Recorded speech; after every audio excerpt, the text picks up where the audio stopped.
The human man had been running alone for months when she first appeared at the crossroads. Green skin flushed darker with cold, breath steaming in the pre-dawn air as she stretched against the wooden fence post like she had always done it there. Preston Ashford noticed her immediately. You could not miss an orc woman in the borderlands, not in this valley where most folk still bolted their doors at dusk and muttered about raids that had ended a generation ago. She wore simple canvas trousers and a worn tunic, her black hair tied back in a practical braid. And when she started jogging in the same direction he always ran, he found himself matching her pace without quite meaning to. She was slower than him. Not by much, but enough that he could have pulled ahead easily. Instead, Preston stayed alongside her, curious despite himself, watching the way she moved with a kind of careful determination, like someone learning a language by listening. Her tusks were small, barely visible when her mouth was closed, and her ears came to neat points beneath her braid. She looked young, maybe his age or close to it, and she did not look at him once during that first run. They reached the mill where Preston usually turned back toward his rented room above the grain store. The orc girl kept going, disappearing down the river path, and Preston went home alone with more questions than he had started with. The next morning she was there again. Same spot, same time, same careful stretches. This time when Preston started running, she fell into step beside him without hesitation, and when he glanced over she met his eyes briefly and looked away fast, almost shy. "Morning," Preston said, because silence felt stranger than speaking. "Morning," she replied. Her voice was deeper than human women's voices, but softer than he expected. She did not say anything else. They ran together in near silence, just the sound of their footfalls on the packed dirt road and their breathing in the cold air. Preston found himself adjusting his stride to match hers, the rhythm becoming something shared without discussion. When they reached the mill he stopped, and she kept going again, but this time she lifted one hand in a small wave before she vanished around the bend. On the third morning Preston waited an extra few minutes, worried she might not come, then felt foolish for caring. But she appeared right on time, and when she saw him she smiled, quick and uncertain, and his chest did something strange. "I am Fenna," she said as they started running. "Fenna Thorne, Preston Ashford." He kept his tone casual, friendly. "You new to the valley, moved here 3 weeks ago. I am working at the orchard up past Millstone Ridge." She spoke carefully like she had practiced the words. "I saw you running, it looked good, I wanted to try." "Ever run before? Some. Not like this, not for." She paused, searching for words. Not for joy. Preston liked that. Most people in the valley ran from things, not toward them. "Well, you are doing fine. Better than fine." She glanced at him, surprised, and then that smile again, wider this time, showing her tusks. Preston smiled back. By the 5th morning, Preston realized his route had changed. Instead of turning back at the mill, he followed Fenna down the river path, and she slowed just enough that he understood it was welcome.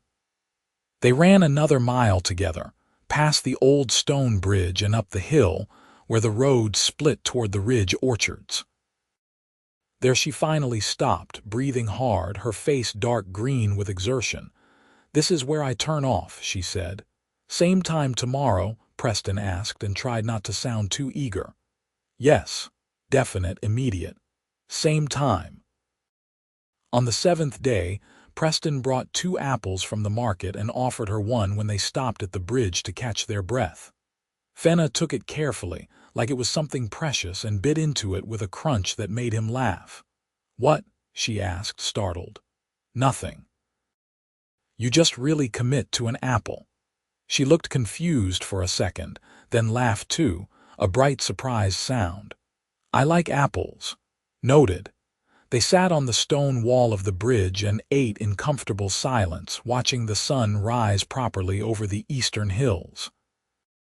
Preston's knee was aching, the old familiar pain that lived in the joint like a tenant he could not evict, but he ignored it.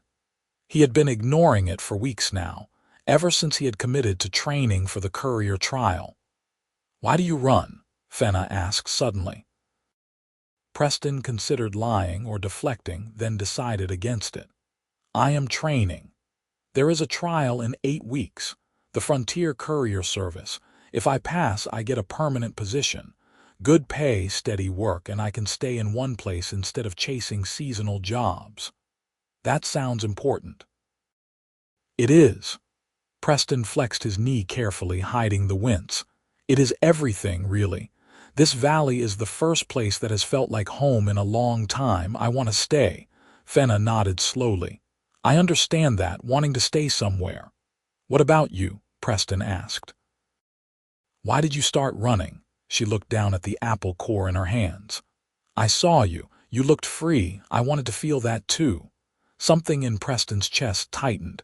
He had never thought of his running that way, but hearing her say it made it true. "Well, I am glad you did. It is better with company."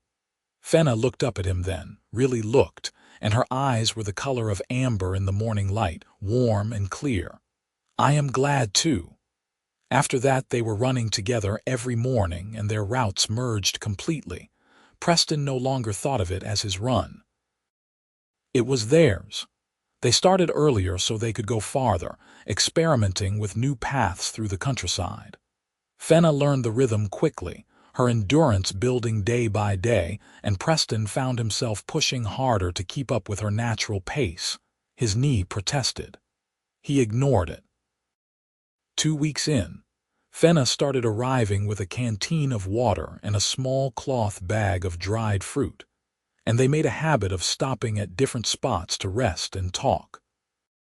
Preston learned that she had left her tribal lands to the north after her family had scattered, looking for work and a quieter life. She learned that Preston had grown up in a series of towns and temporary homes, his parents dead young, raised by an uncle who drank too much and kept moving. "So we are both looking for the same thing," Fenna said one morning as they sat on a fallen log near the forest edge. "A place to be. Looks like it." Preston took a long drink from the canteen and passed it back. "Think we will find it? I think maybe I already have." She said it simply, honestly, and Preston felt that tightness in his chest again. 3 weeks in, Preston realized he was falling for her. It hit him all at once on a particularly cold morning when Fenna showed up wearing a knitted green scarf that matched her skin and made her look impossibly warm and alive.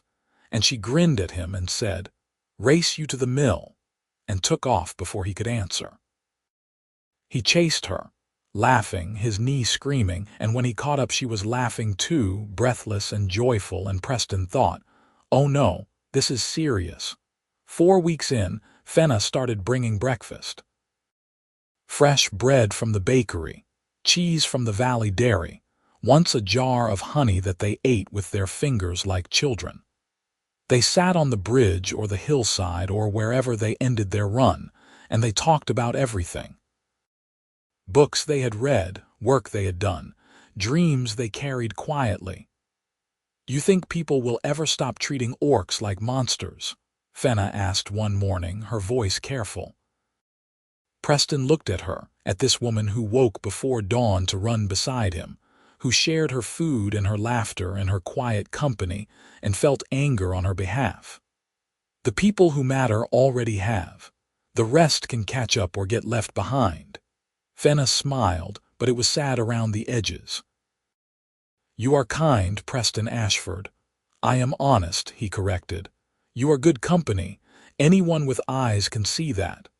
Not everyone has eyes like yours." Preston did not know what to say to that, so he reached over and squeezed her hand briefly, and she squeezed back, and they sat in silence watching the light change over the valley. 5 weeks before the trial, Preston's knee gave out properly for the first time. They were on a long run, pushing for distance, and he felt something shift wrong in the joint, a grinding sensation followed by bright pain. He stumbled, caught himself, kept going. Fenna noticed immediately. "Preston, stop. I am fine. You are limping. It will loosen up." He kept running, jaw tight, forcing his leg to cooperate. Fenna kept pace, but he could feel her watching him, worried. When they finally stopped, she knelt down before he could protest and put her hand gently on his knee. "This is not new pain. This is old pain you are making worse. I need to train. The trial is in 5 weeks. You will not make it to the trial if you destroy your knee first." She looked up at him, frustrated and frightened. "Preston, please rest it, even a few days." "I cannot afford to rest. I am barely ready as it is." Preston pulled away, standing up too fast, and his knee buckled slightly. He caught himself on a tree. "I will be fine. I just need to push through." "That is foolish." "Maybe." Preston heard the edge in his own voice, the fear underneath the stubbornness. "But it is my choice." Fenna stood up slowly, and something shuddered behind her eyes. "Yes, it is."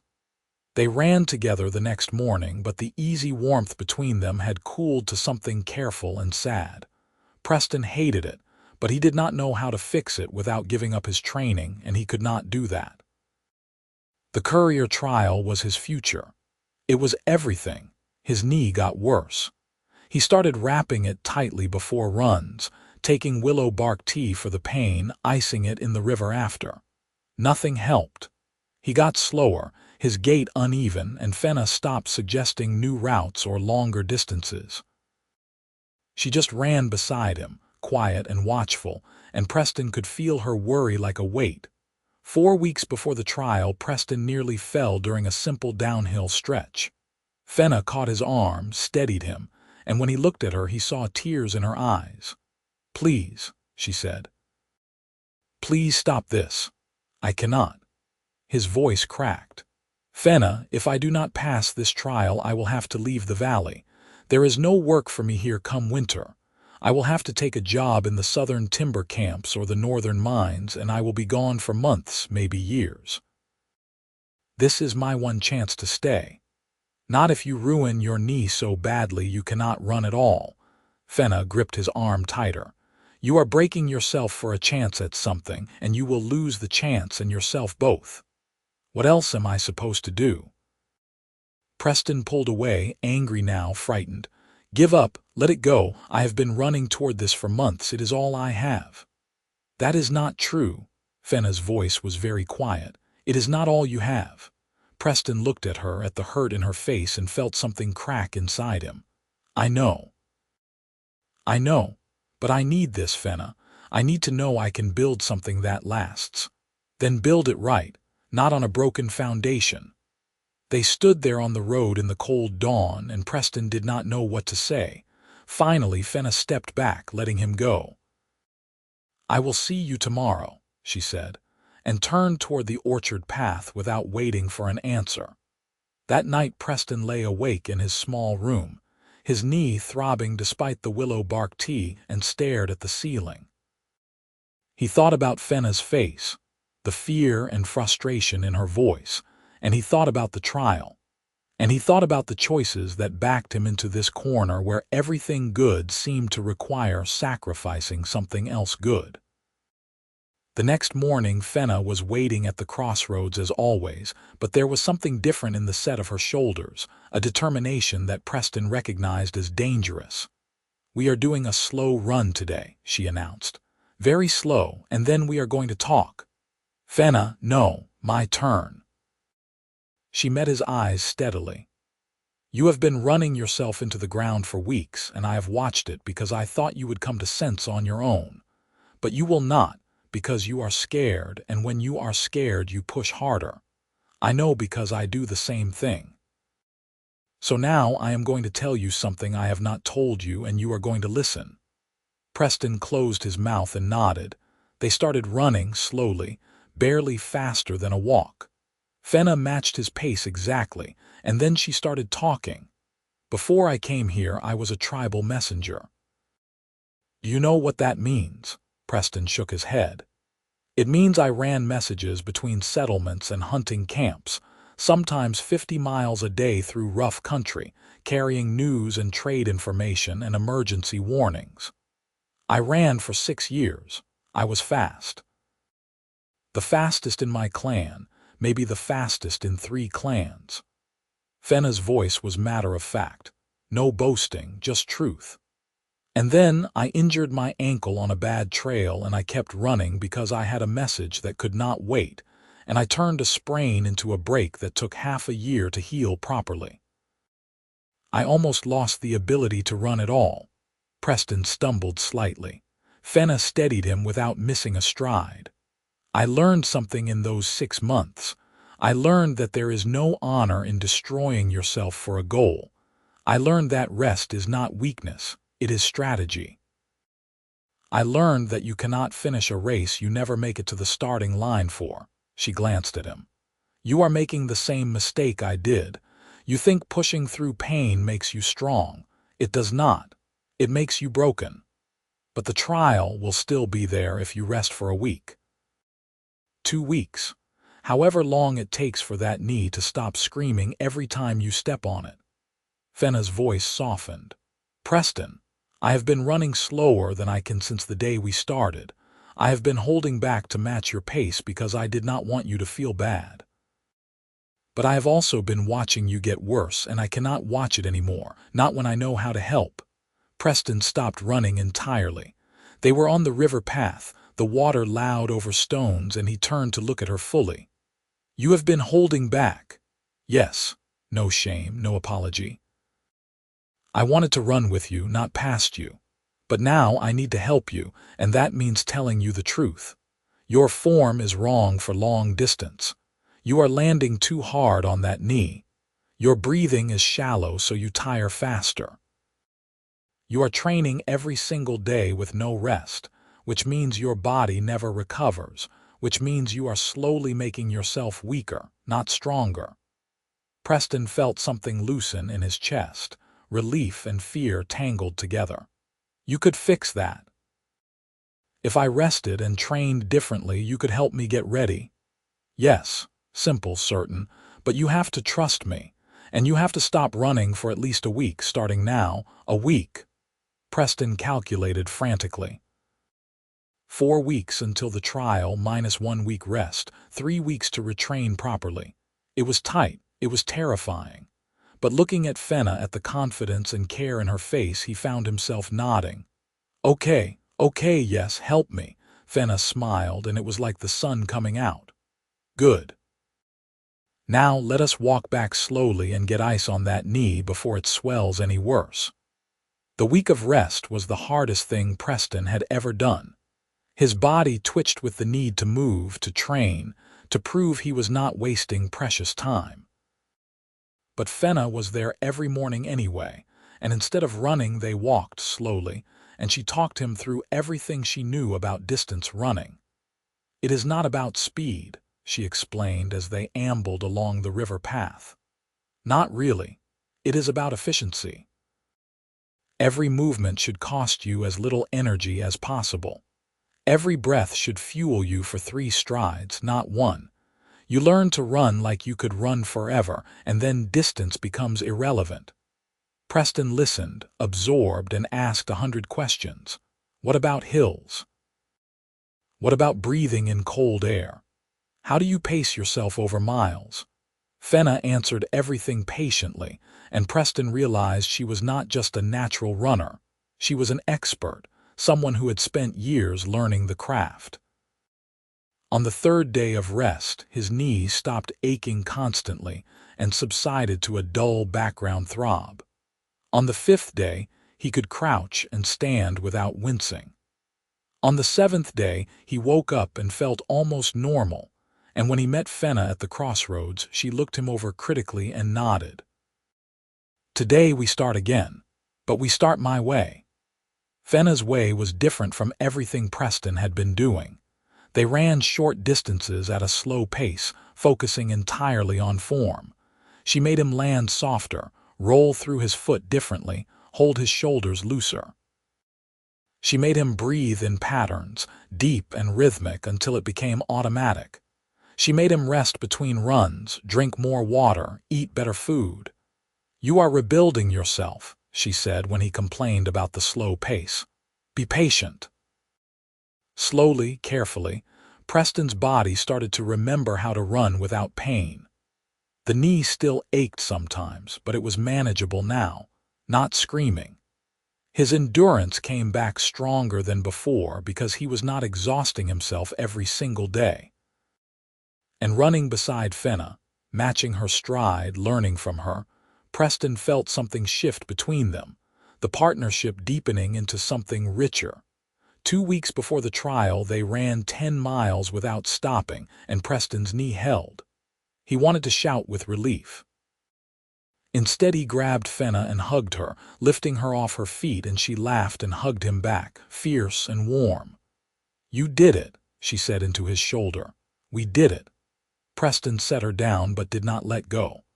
"I could not have done this without you. I would have destroyed myself trying." Fenna pulled back enough to look up at him, her amber eyes serious. "You would have tried, but I think you would have figured it out eventually. You are stubborn, but you are not stupid." "Stupid enough that it took me 5 weeks to tell you I am falling in love with you," Preston said, and watched her eyes go wide. "Oh," Fenna said softly, "if that is not welcome, it is welcome." She said it fast, almost frantic. "It is very welcome. I have been falling in love with you since the first morning you smiled at me and did not look afraid." Preston kissed her then, there on the forest path with the birds waking up around them, and Fenna kissed him back like she had been waiting for it, which she had. It was warm and careful and exactly right, and when they broke apart they were both grinning like idiots. "So," Preston said, "I guess our mornings merged into something more than running." "I guess they did." Fenna touched his face gently, tracing his jaw. "Does this mean if you win the courier position, I am part of what keeps you in the valley?" "You are already part of what keeps me here. The job just makes it practical." Preston caught her hand and kissed her palm. "But yes, if I win, I want to build that lasting thing with you." "If you want that too, I want that." No hesitation, no doubt. "I want mornings with you, all of them." The last 2 weeks of training were the best of Preston's life. He and Fenna ran together every day, longer distances, faster paces, and his body cooperated in ways it had not for months. The knee held. His breathing stayed even. His stride stayed smooth, and every morning ended with Fenna in his arms, kissing him breathless, and both of them laughing at how completely their lives had tangled together. "You are going to win," Fenna told him the night before the trial, her head on his shoulder as they sat on the bridge in the dark. "I know you are. I hope so." Preston kissed her hair. "But if I do not, we will figure something out. I am not losing you over a job. You will not lose me." Fenna tilted her head up to look at him. "No matter what happens tomorrow, you have me. We will make it work." Preston believed her. The courier trial was held on the first cold day of autumn. 40 runners gathered at the edge of the valley for a 30-mile route through rough country. Preston recognized some of them, locals and drifters, all lean and desperate and hungry for the permanent position. The judges explained the rules, marked the course, and sent them off in a mass start that immediately spread into a long line of individual paces. Preston found his rhythm fast, settling into the pattern Fenna had drilled into him. Soft landing, efficient stride, deep breathing. He did not push for speed, just steady distance eating pace. His knee twinged on the first big hill but held strong. Miles passed. At the 15-mile mark, halfway through, Preston saw Fenna. She was standing at the side of the trail with a canteen of water and a piece of bread, and she pressed both into his hands as he slowed just enough to take them. "You are in 5th place," she said, jogging alongside him for a moment. "There are 4 ahead of you, but they went out too fast. They will fade. Keep your pace. You are doing perfectly." "Come with me," Preston said impulsively. "Run the rest with me." Fenna blinked, surprised, This is your trial, and you are part of how I got here, please. I want to finish this with you." Fenna looked at him for a long moment, then smiled and picked up her pace to match his. "Then let us finish it." They ran together, side by side, through the forest and over the ridges and down into the valley again. Fenna had been right about the front runners. Preston passed the fourth-place runner at mile 20, the third at mile 24. The second-place runner was flagging badly at mile 27, and Preston went past him without breaking stride. The first-place runner was a tall man from the northern settlements, all muscle and determination, and he stayed ahead until mile 29. Then Fenna leaned close to Preston and said, "Now, you have more in you, use it." Preston trusted her and pushed, lengthening his stride, and his body responded.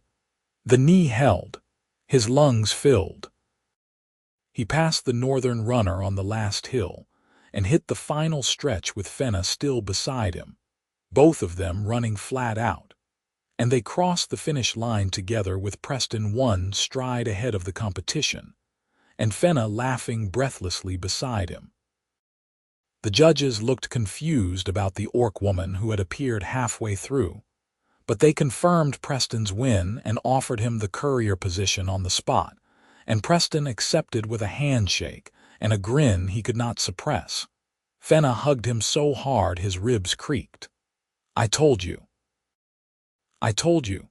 "You did." Preston hugged her back just as hard.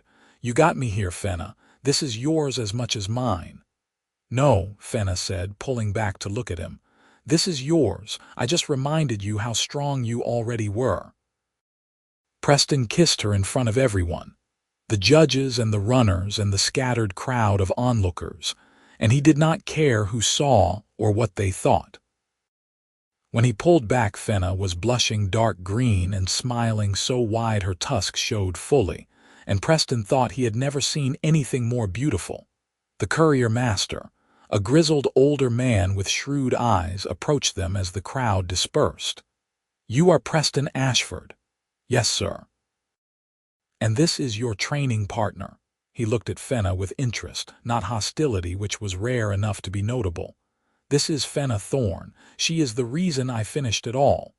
The courier master nodded slowly.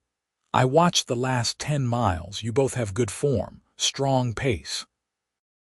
"How would you feel about a partnership?" Preston blinked. "Sir, the Frontier Service uses pairs for long routes. Safer, more reliable. If she is interested, I can offer her a trial run. We have never had an orc courier before, but I have never cared about what someone is, only what they can do. And she clearly can run." Preston looked at Fenna, whose eyes had gone very wide. "What do you think?" Fenna looked between Preston and the courier master, and then that smile again, bright and disbelieving. "Yes, yes, I am interested." "Good.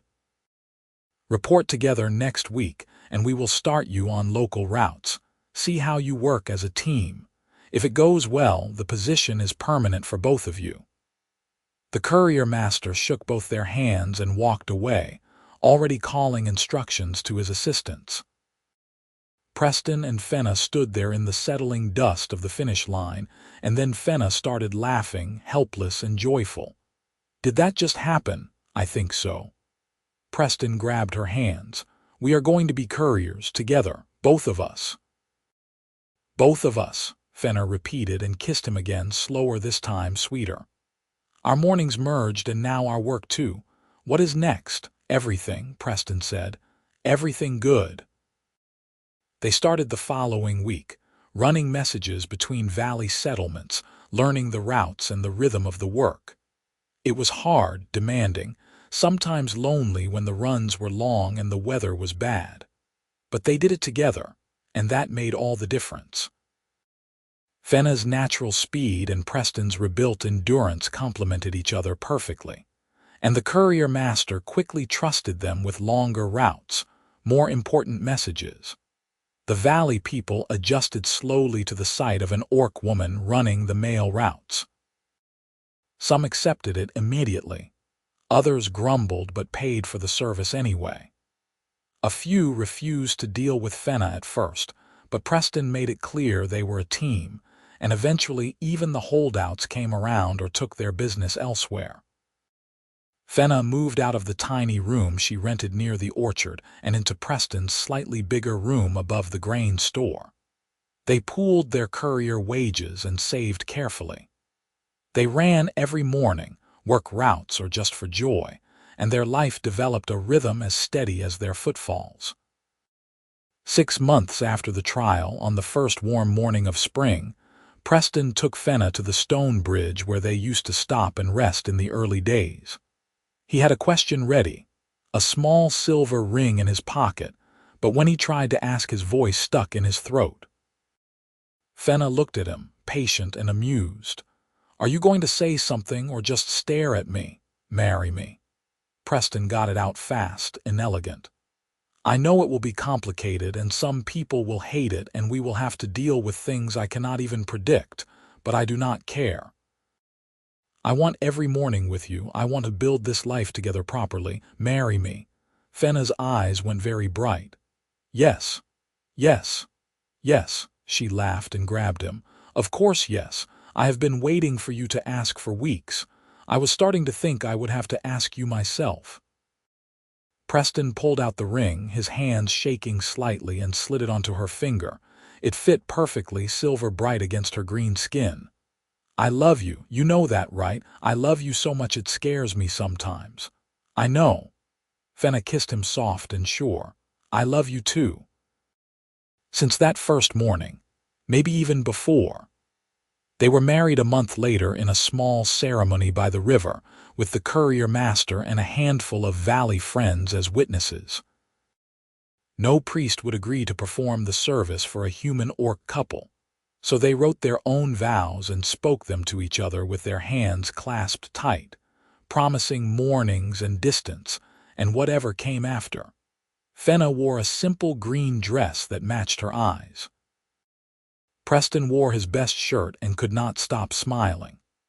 When they kissed as married partners, the small crowd cheered, and if there were a few sneers from passers-by who saw an orc and a human standing too close, Preston and Fenna did not notice or care. They spent their wedding night in the same small room above the grain store, and the next morning they woke before dawn and went running together as always, partners in every way that mattered. A year into their marriage, the courier master offered them a house. It was small, on the edge of the valley proper, but it had 2 rooms and a fireplace and space for a garden. The master sold it to them for a price they could manage with their combined wages, and they moved in with nothing but their few possessions and an overwhelming sense of arrival. "This is ours," Fenna said, standing in the middle of the empty main room. "Really ours, really ours." Preston came up behind her and wrapped his arms around her waist. "What do you want to do first? Run." Fenna leaned back into him. "I want to run a route from our own house and come back to our own door." So they did. They ran out into the valley in the early light, looping through familiar paths and new ones, and when they came back, the little house was still there, still theirs, waiting. They filled it slowly. A table from the carpenter, chairs from the market, blankets Fenna wove in the evenings. Preston built shelves for their few books and a rack for their running gear. They planted the garden with vegetables and herbs, and Fenna coaxed it into abundance through the summer. On their first anniversary, Fenna told Preston she was pregnant. He stared at her for a full minute, processing, and then picked her up and spun her around the kitchen, laughing. "Careful," Fenna protested, but she was laughing too. "I am carrying precious cargo." I know." Preston set her down gently and knelt, putting his hands on her still flat stomach.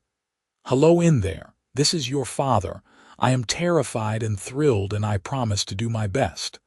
Fenna ran her fingers through his hair. "We will do our best, together." Fenna kept running through the first months of pregnancy, adjusting her pace and distance as her body changed. Preston worried constantly, but Fenna was calm and confident, listening to her body, resting when she needed to. The courier master gave her lighter local routes and let Preston take the longer runs alone, which he hated but accepted. In the last months, Fenna stopped running and walked instead, long, slow circuits of the valley, and Preston walked with her whenever he was not working. They talked about names and plans and fears. What would their child be? Half orc, half human, something entirely new? Would they have tusks, green skin? Would the valley accept them? Would they be healthy? We will love them no matter what, Fenna said firmly. That is all that matters. The rest we figure out as we go. Their son was born in early spring, in the bedroom of their little house with a midwife from the valley attending. The birth was long and hard, and Preston held Fenna's hand through all of it, terrified and useless and desperately in love with her strength. When the baby finally came, squalling and furious, Preston saw green-tinged skin and small blunt tusks just starting to form, and he felt his heart crack open with love so fierce it hurt. "He is perfect," Fenna whispered, exhausted and radiant, holding their son against her chest. "Look at him, Preston. He is perfect. He is." Preston touched the baby's tiny hand and watched the fingers curl around his. What should we name him? They had argued about names for weeks without settling. But looking at their son now, red-faced and determined and absolutely present, Fenna smiled. Quentin Ashford. Quentin," Preston repeated, tasting it. "Yes, that fits him." Quentin grew fast and loud, a sturdy baby with his mother's green skin and his father's dark eyes. He had small tusks that would grow more pronounced with age and ears that came to gentle points. The valley people reacted in every way possible, from delight to disgust, but Preston and Fenna had learned not to care about anyone whose opinion did not matter. The courier master was his first visitor, bringing a tiny carved horse as a gift. "Welcome to the world, young Quentin. Your parents are two of my best runners. You have big footsteps to follow." Quentin grabbed the horse and tried to eat it. The courier master laughed. "He will fit right in." Preston went back to work after 2 weeks, but he kept his routes short so he could be home every evening. Fenna stayed with Quentin, nursing and caring for him, and slowly started walking longer distances with him in a sling against her chest. By the time Quentin was 6 months old, Fenna was jogging again, slow and careful with the baby secured safely. "I miss this," she told Preston on one of the mornings they ran together, all 3 of them, baby included. "I missed running with you." "I missed it too." Preston matched her pace, careful not to jostle Quentin. "But this is good, all of us together." Quentin babbled agreement or possibly complaint, and they both laughed. When Quentin was a year old, toddling around the house and getting into everything, Preston came home from a long run to find Fenna in the garden, planting seeds, and he sat down beside her in the dirt. "I have been thinking," he said. "Dangerous," Fenna teased. Preston nudged her gently. "I have been thinking about how we got here. How you saw me running one morning and decided to start, and how everything changed from that. How our routes merged, and then our mornings, and then our whole lives." Fenna set down her trowel and looked at him. And I want to make sure you know I see it. I see how brave you were, how you took the first step even though you did not know if I would welcome it. I see how you saved me from myself and taught me to run properly and gave me this life. I see all of it, and I am grateful every single day." Fenna's eyes were very bright. "Preston Ashford, if you make me cry in the middle of planting season, I will never forgive you." "Sorry." Preston pulled her close and kissed her forehead. "Not sorry, I am grateful too." Fenna wiped her eyes quickly. "You gave me a place to stay. A reason to put down roots. You made me feel seen and valued and loved in ways I never expected. This life we built is everything I wanted, and things I did not even know to want." From inside the house, Quentin started crying, the specific cry that meant he had woken from his nap and wanted attention immediately. Preston and Fenna looked at each other and smiled. "Ready?" Preston asked. "Always." They stood up together and went inside to their son, their home, their merged life, and it was ordinary and perfect and exactly enough. 2 years later, Fenna was pregnant again, and this time it was easier because they knew what to expect. Their second son was born in midsummer, smaller than Quentin had been but just as determined. He had lighter skin than his brother, more tan than green, and his tusks were barely visible. They named him Adrian, and Quentin was fascinated and jealous and protective in turns. Preston took a month off work this time, using saved wages, and spent it helping Fenna manage 2 small children and a household. It was exhausting and wonderful, and he loved every chaotic minute. "How do you feel about 3?" Fenna asked one night when both boys were finally asleep. Preston laughed quietly. "Is that an offer or a threat, a question?" Preston thought about it seriously. Their house was small but manageable. Their wages were steady. The valley had become truly home, and their children were accepted more often than not, especially by the younger generation. "I think 3 sounds right. 1 more. What do you think?" "I think 3 sounds perfect." Fenna curled into his side. "But let us wait a year or 2. I want to run properly again before the next one. Deal?" Fenna returned to courier work slowly when Adrian was 6 months old, taking short local routes while Preston managed longer ones. They coordinated schedules carefully, trading off child care and running and household work in a constant juggling act that somehow worked. The years settled into a pattern. Running before dawn, children waking, breakfast and chaos, work routes, home again, evenings together. Quentin learned to walk and then run, following his parents around the garden on sturdy legs. Adrian was quieter, more cautious, watching everything with serious eyes. Preston and Fenna ran when they could, together or separately, maintaining the practice that had brought them together. 3 years after Adrian was born, Fenna became pregnant again as planned. This time they had a daughter, born in early autumn with her mother's green skin and amber eyes. They named her Freya, and she was fierce from the first breath, louder than both her brothers combined. Quentin was 6 now, old enough to help with small tasks. Adrian was 4, still quiet but warming up around his sister. Preston looked at his family, 3 children and a wife and a house full of noise and love, and felt complete in ways he had not known were possible. "We did it," he told Fenna one night, both of them exhausted, Freya finally sleeping after an hour of fussing. "We built something that lasts. We did." Fenna leaned her head on his shoulder, "and it is still growing." The courier master retired when Freya was 2, and the service offered Preston the master position. He turned it down, recommending a younger runner who wanted the responsibility, and negotiated instead for permanent part-time routes that would let him spend more time home with his growing family.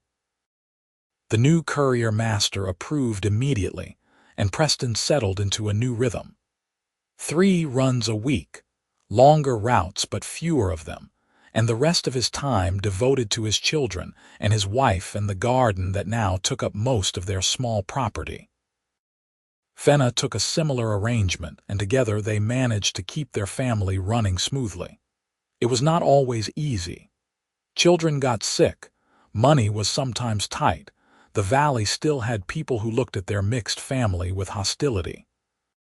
But they had each other, and they had built something strong enough to weather the difficulties. Quentin started running with them when he was 8, joining their morning routes on legs that were getting longer every day. He had his mother's natural speed and his father's determination, and Preston felt absurdly proud watching him. Adrian preferred walking to running, but he came along sometimes, and he was the one who took over the garden completely by the time he was 10, turning it into something beautiful and productive. Freya wanted to do everything her brothers did, louder and faster, and she was running full routes by the time she was 7, competitive and fierce. Preston watched his children grow and marveled at how quickly time moved. It felt like yesterday he had been running alone on a cold morning, and now here he was with a full life, children who were half-grown, a wife who still smiled at him like he was the best thing she had ever seen. "You ever regret it?" Fenna asked him one morning. They were running together without the children, a rare treat, and the sun was just coming up over the hills. Settling here, choosing this life, Preston looked at her, this woman who had changed everything by deciding to jog one cold morning, and shook his head. "Never, not once. You. Never." Fenna reached over and caught his hand, and they ran like that for a while, linked together. "This is everything I wanted, everything I needed. Me too." They ran in comfortable silence, the valley spreading out around them, and Preston thought about routes merging, mornings shared, a life built step by step. It had started so simply, 2 people running the same direction at the same time, and it had become everything. When they reached the stone bridge where Preston had proposed all those years ago, they stopped and sat on the wall like they used to, catching their breath. The water ran clear below them, constant and cool, and the morning light turned everything golden.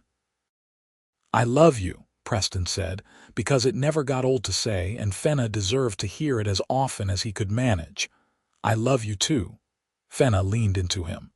"Thank you for not running away when a strange orc girl started following you." Preston laughed. "Thank you for being brave enough to follow."